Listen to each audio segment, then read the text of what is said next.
those particular statistics. I could go on and on and on, but I won't. I call the Honourable Peeni Henare. Tēnā koe, Madam Chair, and thank you for the opportunity. The member who just resumed her seat spoke of one of the famed fathers of the House here, Surapi Ranangata.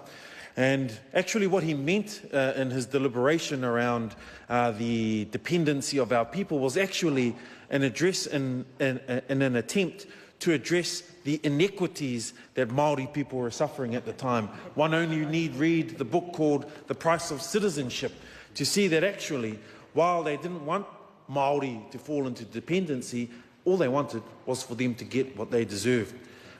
Simply addressing the social inequities that plagued Māori people in his time, and in the annual reviews, Madam Chair, continue to plague Māori people today.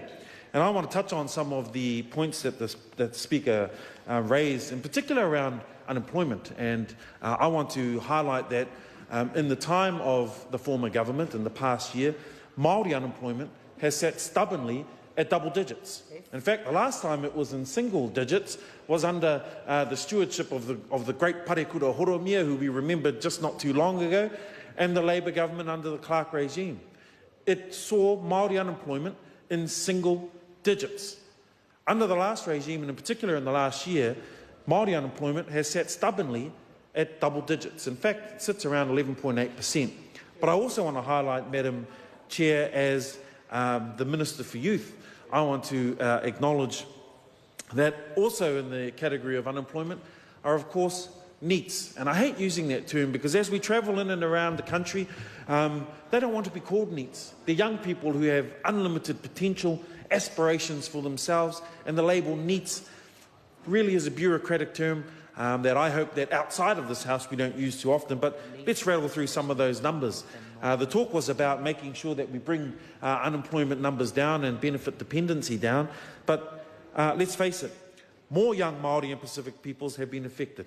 In fact, Māori are 19.5% unemployed NEETs, Pacific peoples are close 17%, Asian 10.4%, European 10.2%, and the average is 12.1%. Madam Chair, over the past year, despite the rhetoric and the claims to have addressed the issue of youth unemployment or NEETs, those who aren't in employment, education or training, nothing has been done. In fact, number of NEETs increased over the past year by approximately 4,000. 4,000. So while the previous government might talk about how we've reduced benefit numbers by thousands and we've seen people walking out the doors with their pride and aspirations to go on and live meaningful lives, the fact remains that there has been an increase over the past year of 4,000 NEETs. 4,000. That's a heck of a lot of young people who aren't in employment, education or training and continue to receive assistance from the government. So despite the claims from the other side of the House of how well they've done, there is still a significant issue there. But just to bring it into today's context, Madam Chair, I am excited, though, to be a part of a government that are going to address these. We've got some policies coming up, and I'm looking forward to seeing them roll out across the country. Just in the brief time I have left, Madam Chair, housing is, of course, one of those big issues. We know that for social prosperity, for economic prosperity, for educational prosperity, for prosperity in general for families, it all centres around a rock, and that rock is, of course, a family home. And my colleague, the Honourable Jenny Salesa, talked about the great dividend that was achieved by Housing New Zealand and the discretion of the Minister about what happens with that particular money. Well, what's clear in the annual reviews, Madam Chair, is, of course, that money was spent on hotels and motels. Hotels and motels to house our people, the most vulnerable, who, in trying to address the issues that they face, we're saying a house is the way, is one of those crucial steps to make sure that you can achieve your aspirations. So what's happened in the past year? The government purchased motels and hotels.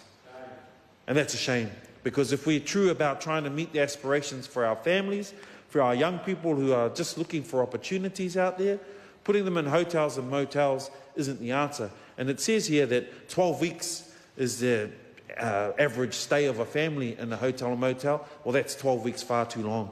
And in fact, I know of many cases that has been well over 12 weeks, in fact, rolling into 6 months and even longer, and that's not good enough. But don't worry, this government has a plan. I call Greg O'Connor. Thank you, Madam Chair. Excuse me, sorry to interrupt the member. Just before I ask you to resume, you are going to speak on this particular sector. I'm just wanting to make that clear. Yes, Madam Chair, I'll be careful to make sure that my words are directed. In fact, I just talked about, as a new member going through the first year of